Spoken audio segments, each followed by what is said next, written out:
नमस्कार। PS news पर आप सभी लोगों का स्वागत है। लोकसभा का चुनाव समाप्त हो चुका है और अब बारी है राज्यों में हो रहे विधानसभा उपचुनावों। राजस्थान में भी 5 सीटों पर विधानसभा का उपचुनाव होना है, जिसको लेकर के जो विपक्षी गठबंधन है INDIA, जिस गठबंधन में राजस्थान में दरार पड़ते हुए दिखाई दे रही है। यद्यपि राजस्थान में INDIA में ये दरार तो लोकसभा चुनाव के तुरंत बाद भी दिखाई दिया था, जब विपक्षी गठबंधन INDIA के बैठक में राजस्थान की 2 पार्टियां RLP, जो हनुमान बेनीवाल की पार्टी है, और राजकुमार रोहते की पार्टी भारत आदिवासी पार्टी अर्थात BAP को नहीं बुलाया गया। ऐसे में राजस्थान में होने वाले विधानसभा उपचुनाव में ये दोनों ही दल INDIA से अलग राह पकड़ते हुए दिखाई दे रहे हैं।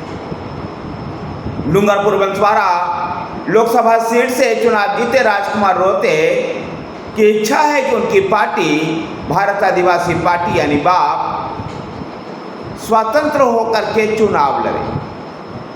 तो उधर नगौरा से सांसद हनुमान बेनीवाल जो राष्ट्रीय लोकतांत्रिक पार्टी के अध्यक्ष हैं और जाट की राजनीति करते हैं, उनका कहना है कि विधानसभा चुनाव में उनकी पार्टी बिना गठबंधन के 3 सीटों पर चुनाव जीतने में सफल रही। ऐसे में आगामी विधानसभा के उपचुनाव में जो 5 सीटों पर होने हैं, उसमें उनकी पार्टी को कम से कम 2 सीटें दी जाएगी जब भी वो गठबंधन में रहेंगे, अन्यथा वो भी एक अलग उम्मीदवार उतारेंगे। ऐसे में कह सकते हैं कि राजस्थान में पूरी तरह से जो विपक्षी गठबंधन है उसमें फूट दिखाई दे रहा है। कम से कम विधानसभा के उपचुनाव में तो ये साफ परिलक्षित नजर आ ही रहा है कि वहाँ पर राजस्थान में जो INDIA गठबंधन है वो अलग राह पकड़ रहा है। गौरतलब है कि राज्य के 25 लोकसभा सीट में से कांग्रेस 22 लोकसभा सीट पर चुनाव लड़ी थी। 1 सीट उसने CPIM के लिए छोड़ा था, तो 1 सीट भारत आदिवासी पार्टी यानी BAP के लिए दिया गया था, जो बंसवाड़ा डूंगरपुर लोकसभा क्षेत्र था। तो हनुमान बेनीवाल की राष्ट्रीय लोकतांत्रिक पार्टी के लिए भी 1 सीट कांग्रेस पार्टी ने छोड़ा था। चुनाव परिणाम में कांग्रेस 8 सीट पर चुनाव जीती, जबकि हनुमान बेनीवाल की पार्टी, जहां हनुमान बेनीवाल ही नगौरा से चुनाव लड़ रहे थे, वो चुनाव जीतने में सफल हुए। तो भारत आदिवासी पार्टी यानी BAP के राजकुमार रोहते बंसवाड़ा डूंगरपुर लोकसभा क्षेत्र से चुनाव जीतने में सफल। CPIM भी अपने हिस्से की जो 1 सीट थी उस पर वो चुनाव जीतने में सफल हुई। कांग्रेस ने 8 सीट जीता था, जबकि भाजपा के खाते में 14 सीटें गई। लोकसभा चुनाव के मामले में राजकुमार रोहते और हनुमान बेनीवाल का भी यही कहना है कि भाजपा को हराने के लिए लोकसभा चुनाव में यह गठबंधन था, लेकिन वो काम अब संपन्न हो चुका है और इसलिए विधानसभा के उपचुनाव में अब कोई गठबंधन नहीं है।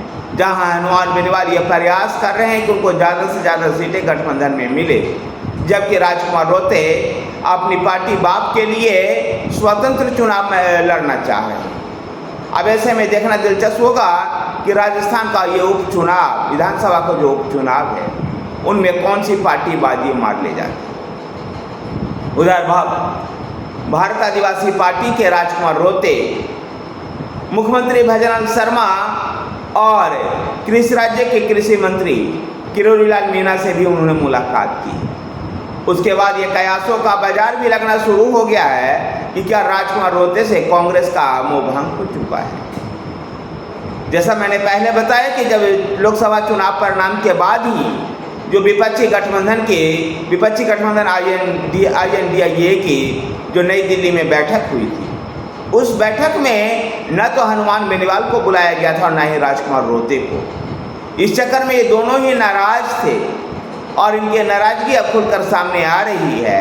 और राजकुमार रोहते ने तो इसका प्रदर्शन भी किया जब वो भजनलाल शर्मा और राज्य की कृषि मंत्री किरोड़ी लाल मीणा से उन्होंने मुलाकात की।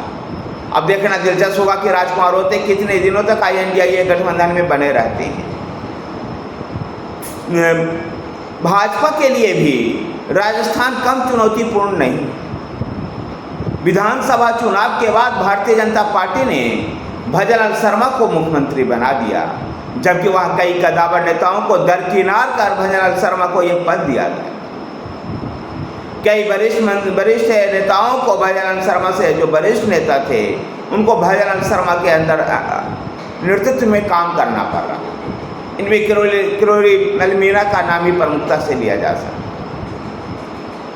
भजनलाल शर्मा से सीनियर होने के नाते सीनियर हैं किरोड़ी लाल मीणा और राज्य के दिग्गज जाट चेहरा रहे हैं भाजपा के लिए। किरोड़ी लाल मीणा जो कृषि मंत्री हैं राज्य के, वो खुल करके भजनलाल शर्मा से अपने विरोध को दर्ज करवा चुके हैं। लोकसभा चुनाव में भी भारतीय जनता पार्टी के खराब प्रदर्शन का लेकर के भी उनकी अनबन भजनलाल शर्मा से दिखाई दी है। पार्टी के संगठन से भी और पार्टी के नेतृत्व से भी उनकी अनबन की खबरें चलती रही। अभी पिछले दिनों राज्य में बुलाए गए भजनलाल शर्मा के द्वारा बुलाई गई बैठक में भी, मुख्यमंत्री भजनलाल शर्मा के द्वारा बुलाई गई बैठक में भी कृषि मंत्री किरोड़ी लाल मीणा उपस्थित नहीं थे। इससे और अधिक कयासों का बाजार लगना शुरू हो गया। उधर राज्य में पूर्व मुख्यमंत्री वसुंधरा राजे सिंधिया भी लोकसभा चुनाव में केवल वो झलारा पाटन में ही सीमित होकर के रह गई, जहां से उनके पुत्र दुष्यंत सिंह चुनाव लड़ रहे थे। ऐसे में भारतीय जनता पार्टी की दुर्गति के लिए, भारतीय जनता पार्टी की जो लोकसभा चुनाव में दुर्गति हुई है, उनमें संगठन में एक राय ना होना भी महत्वपूर्ण था।